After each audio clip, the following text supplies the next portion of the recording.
खान साहब बोलिए। सर बोलने दे मुझे, बोलिए, समाजवादी पार्टी बोले। सर नहीं, बिल्कुल ठीक बात कह रहे, कोर्ट जाना चाहिए। अच्छा सर, जिस दिन फैसला हुआ बगैर सुने हुए विपक्ष को, दूसरे पक्ष को, उसी दिन इंप्लीमेंटेशन, कोर्ट जाने का क्या वक्त दिया? क्या वक्त दिया कोर्ट जाने का, आप जरा मुझे बताइए। और उसके बाद क्या कोर्ट आप इमीडिएट, जब तक ऑर्डर नहीं लेंगे, आदेश नहीं पढ़ेंगे, इवन अधिकारी भी शायद पूरा ऑर्डर ना पढ़े हो, कैसे कोर्ट आप जाएंगे?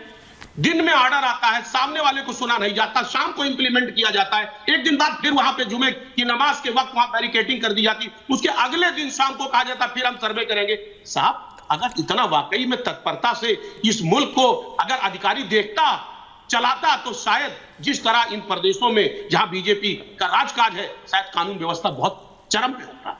दीपक जी कुछ कहना चाह रहे हैं? 30 सेकंड दीपक। इतनी तत्परता वहां पे नहीं है। दीपक जी का ऑडियो ठीक है, जरा चेक हम जानना चाह रहे हैं क्यों। हाँ दीपक जी बोलिए। जी दादा, मैं सिर्फ एक लाइन पूछना चाहता हूं अजीज खान साहब से, जब ये याकूब मेमन के लिए आधी रात में सुप्रीम कोर्ट खुलवा सकते हैं, वही मैं कह रहा तो संभल के लिए क्यों नहीं जा सकते? पूछे ना That's right। नहीं, अभी वो कह रहे हैं ना, ऑर्डर नहीं पड़ा था।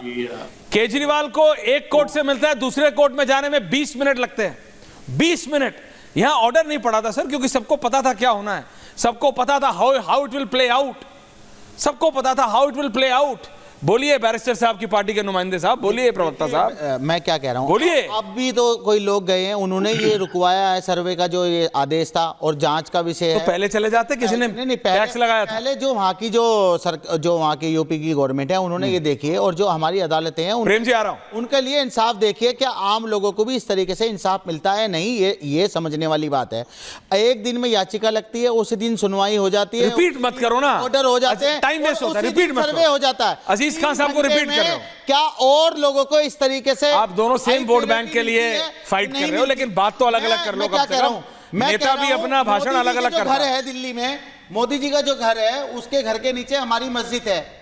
मैं कह रहा हूँ ये बात, 7 RCR पब्लिक के जो ऑफिसर्स के नीचे भी हमारी मस्जिद है। क्या हम 7 LKM अदालत में 7 LKM में ये प्रायोरिटी हमें मिलेगी या नहीं मिलेगी, ये बताइए। प्रेम शुक्ला जी, पार्लियामेंट था, व्यक्ति जाता है पार्लियामेंट, बोलो पहले बोल लो। तो ये क्या है? सहयोग नहीं, ये प्रयोग था। पार्लियामेंट हो गई, साजिशन दंगा कराया गया, 5 मुसलमान हमारे भाइयों को शहीद किया गया, पुलिस की गोली से वो मारे गए। अगर ये बात बैरिस्टर साहब सदन में बोलते और हम यहाँ बोल रहे हैं और रोड पे भी बोलते हैं और अदालत भी जा रहे हैं, अगर हम ये इंसाफ चाहते हैं और उनको इंसाफ मिलना चाहिए, जिनके साथ ये हुआ है, तो इंसाफ तो सबको मिलना चाहिए। सरकार लगातार मुसलमानों को टारगेट कर रही है। हमारे मुसलमान भाइयों की इबादत गाह, हमारे इबादत गाह को टारगेट कर रही है। ओके रंगरेज साहब, मैंने मौका दिया, डोंट ट्राई टू ओवररन, मुसलमान, रिलैक्स, ज्यादा नहीं, मुसलमान, नफरत नफरत नफरत, मस्जिद मस्जिद मस्जिद, मदरसे मदरसे मदरसे, बस कुछ नहीं। ओके, हो गया, खत्म। नहीं कुछ और रहा? खत्म। बोलिए, थैंक यू, खत्म। मैं ये कह रहा हूं, अगर क्या बोलना चाह रहा था, मेरे दिमाग से स्किप आउट हो गया। ये इतना कई बार ये अनुराग भदौरिया से इतने ज्यादा मतलब इन्फ्लुएंस हो गए। अजीज साहब, ये आपके अनुराग भदौरिया सिर्फ समाजवादी पार्टी वालों को भी नहीं, ये आपके प्रतिद्वंदियों को भी मतलब इन्फ्लुएंस कर रहे हैं। मैं आपको बता रहा हूं, ये हाथ पैर जैसे बगल में बैठ के हिला रहे हैं। मैंने ग्लास व्लास हटा के रखा पानी का, मैंने कहा भैया ये हाथ पैर यूं यूं मतलब जैसे भदौरिया साहब हिलाते हैं, ये भी हिलाने लगे। प्रेम जी प्रेम दादा जी। अब श्रीमान ये MIM के जो प्रवक्ता महोदय है रंगरेज साहब, हाँ। इनको लग रहा है कि रिपब्लिक भारत के नीचे मंदिर है, इनका मस्जिद है, प्रधानमंत्री के घर के नीचे। इनको अदालत जाना चाहिए। प्रधानमंत्री के घर के नीचे अदालत जाइए ना। प्रधानमंत्री के घर के नीचे, एयरपोर्ट के नीचे, जोरबाग के नीचे, शांति निकेतन के नीचे, गोल्फ लिंक्स के नीचे, मंगोलपुरी के नीचे, पूरा दिल्ली कह रहे हैं ये तो। नहीं, आपने सुना नहीं, एक दिन इन्होंने क्या कहा था? नहीं तो मैं ये कह रहा हूं, मैं तो दिमाग के मतलब परखच्चे उड़ जाते हैं। कहता हूं, इनके पास प्रमाण होंगे ना, ये तो ऐसे नहीं कह रहे। नहीं, इनके पास प्रमाण होगा ना कुछ। पार्लियामेंट इनकी है, नहीं रहे होंगे। पार्लियामेंट आपकी थी ना। असदुद्दीन ओवैसी इतने बड़े सरकार से लिया होता है सबने। नहीं, आपने अपना घर लिया होगा, कोई फ्लैट खरीदता है, डॉक्यूमेंट है ना, इसलिए कैसे होता है? सरकार से लेते हैं ना। बिल्कुल सुनिए, अथॉरिटियों से लेते हैं। कोर्ट में तभी गए ना, डॉक्यूमेंट के आधार पर ही ऑर्डर हुआ है। या मैं कोई संपत्ति को जो है अपनी को वक्फ करता हूं, भाई मस्जिद बन रही है, आप हमारे मस्जिदों में अपने भगवान को क्यों तलाश कर रहे हैं? मैं ये सवाल पूछ रहा हूँ, क्या हमारे भगवान क्या मंदिरों में नहीं है? हमारे भगवान इतने सारे लाखों करोड़ों मंदिर हमारे भारत में हैं, वहां पर जाके पूजा करिए, कौन मना करता है? आप हमारी मस्जिद अरे में भाई, बैक डोर से शांत हो घुसना जाइए, चाहते आराम से, हैं आराम और से, उनमें आराम पूजा करना नहीं, चाहते हैं। मतलब ये हरिहर किस तरह मंदिर आप में देश को करेंगे, ले हमारी जाते हैं? ओके, अब जवाब बीच अधिकार में है।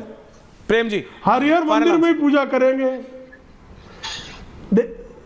देखिए, इनके पास प्रमाण है ना, ये प्रधानमंत्री निवास का प्रमाण है। मैं इनको चुनौती देता हूं कि ये जाकर जो है मुकदमा दायर कर दे। इनके पास पार्लियामेंट का भी है, ये कहते हैं। प्रमाण था, प्रमाण के आधार पर वो व्यक्ति कोर्ट में गए। हाँ, जाए ना कोर्ट में, कौन रोक रहा है इनको? असदुद्दीन ओवैसी को खड़ा कर दे, ये कोर्ट इनकी बात को स्वीकारेगा। अगर इनके पास तथ्य और प्रमाण होगा तो वो नोटिस इश्यू करेगा, सर्वे कराएगा, करवा लेना। ये किसने रोका है इनको? ये हवाई दावे क्यों करते हैं? ये जरा उस पर जो है प्रोएक्टिव एक्शन लेना, प्रोएक्टिव एक्शन ले लीजिए मित्र। अब जो भोजशाला का मामला हो, बदायूं का मामला हो, संभल का मामला हो, अजमेर का मामला हो, सारे मामलों में प्रथम दृष्टया प्रमाण लेकर ही कोर्ट लोग गए हैं। और कोर्ट ने अगर नोटिस इश्यू किया है सर्वे करने के लिए, तो आप सर्वे पर आपका विरोध है तो उसका प्रोसीजर जुडिशियल जी। है। आप पत्थर मारेंगे, गोली चलाएंगे और बाद में दंगाइयों को शहीद कहेंगे। और दंगाइयों को बता जो तो है दिया, पुलिस कितना ने बताओगे? आपराधिक किस्म के दंगाइयों को जो गोलियां चला रहे, तुमने गोली चली। मेरा सिर्फ इतना कहना है जो दर्शकों, ये दंगाई गोली डिबेट चलाएंगे उन पे पुलिस गोली चलाएगी। राहुल गांधी ने आज कहा कि वो संभल जाना चाहते हैं। मैं कह रहा हूं उनको पता है वो संभल नहीं जा सकते। प्रेम शुक्ला जी चाहे तो प्रेम शुक्ला जी भी नहीं जा सकते। ये जो जिनका प्रधानमंत्री का आवास भी इनका है, संसद भी इनकी है, और क्या क्या था, सब चीजें। T3 एयरपोर्ट भी आपका था, ये शांति निकेतन भी पूरा आपका था, गोल्फ लिंक्स भी आपका था, मंगोलपुरी भी आपका था, ये ना। तो 60% दिल्ली इनकी थी और 40% लखनऊ इनका। अजीज खान साहब देख लेना, कभी आप वाला भी तो ये नहीं लेके जा रहे। लेकिन संभल कोई नहीं जा सकता, ये राहुल गांधी को पता है। दर्शकों, बाय मेकिंग सच कमेंट्स आप समझिए कितनी फ्रिवलेस हो जाता है आखिरी में कि प्रधानमंत्री का आवास भी मेरा, T3 एयरपोर्ट भी मेरा, पार्लियामेंट भी वक्फ का, सब है नहीं। पॉइंट है ये आपके लिए, देश के लिए कौन काम कर रहा है, युवाओं के लिए कौन बात कर रहा है। आपने सुना बीजेपी, सपा, AIMIM, सुना आपने किसी को कि कोई नौकरी की बात कर रहा हो, कोई विकास की बात कर रहा हो, आज कोई ये बात कर रहा हो कि महंगाई की बात कर रहा हो? नहीं करते, नहीं, वो नहीं करता, वो कहेंगे वो नहीं करता, वो कहेंगे वो नहीं करता। और लिटरली ये टपली कौन हमको मार रहा है, ये हमको समझना है, हमको यानी जनता को। बहुत बहुत धन्यवाद आप सबका, थैंक यू वेरी मच।